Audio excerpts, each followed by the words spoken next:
Bonjour et bienvenue dans notre série Mon pote qualité, sécurité, environnement. Épisode du jour, comment arriver à mieux vendre la qualité alliée à l'éco-conception. Eh bien, en tant que responsable qualité, tu te poses toi aussi la question pourquoi les commerciaux de ton entreprise n'ont pas suffisamment le réflexe de bien vendre la qualité et l'éco-conception aux clients. Eh bien, premier élément de réponse, nombre de commerciaux ne sont pas assez sensibilisés, pas assez formés aux notions de qualité et encore moins aux notions d'éco-conception. Pour eux, ce sont des univers un peu théoriques. D'ailleurs, même la norme ISO 9001, ça semble un petit peu nébuleux. Pour eux.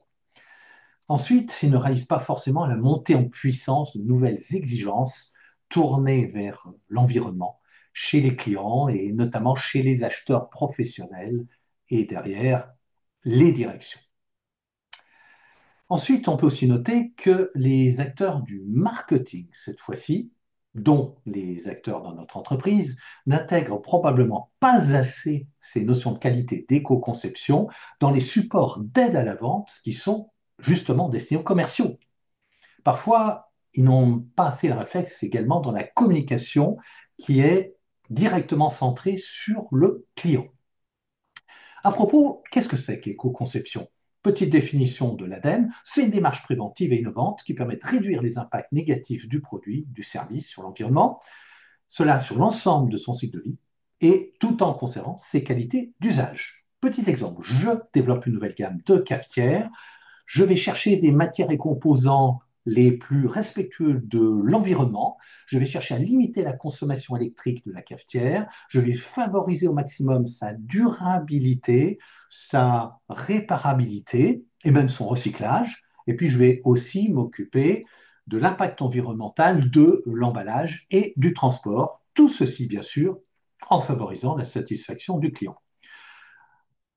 Alors, il existe une norme X30-264 qui donne quelques lignes directrices sur les démarches d'éco-conception et vous pouvez bien sûr la récupérer auprès de l'AFNOR. Revenons à notre question, comment faire pour que les commerciaux aient beaucoup plus le réflexe qualité et éco-conception? Quatre points importants. Premier point, créer chez eux un vrai déclic intellectuel. Alors, nous réunissons nos commerciaux et nous commençons par leur montrer quelques cahiers des charges clients qui mentionnent des exigences spécifiques de qualité liées à l'éco-conception.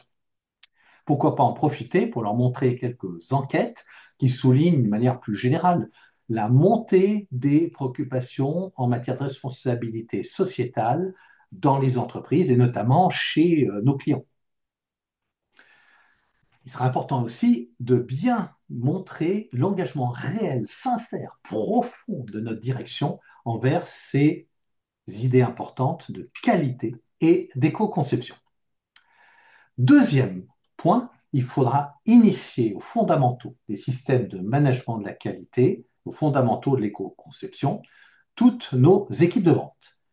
Qui devra s'y attaquer? Eh bien déjà toi, notre responsable qualité, tu devras démystifier auprès de nos commerciaux, avec des termes simples, sans employer ce qu'on appelle parfois l'isolangue, la notion de système de management de la qualité, les notions de normes ISO 9001.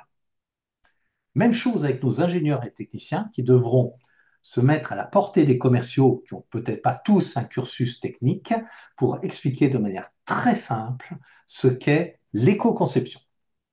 Troisième point important, il faudra organiser des simulations d'entretien de vente entre des commerciaux et puis des clients et notamment des acheteurs professionnels pour qu'ils soient bien habitués à avoir ce réflexe de l'argumentation qualité et éco-conception et qu'ils soient également capables d'anticiper des questions pièges éventuellement, des objections, etc.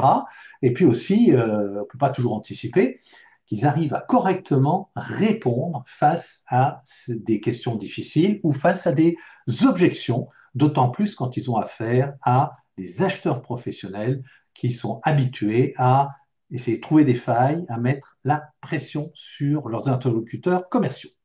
Quatrième et dernier point, il s'agira de demander aux responsables d'équipe commerciale de bien avoir le réflexe d'évaluer régulièrement le bon usage des arguments qualité et co-conception, par exemple à l'occasion d'entretiens de bilan réalisés justement avec les commerciaux.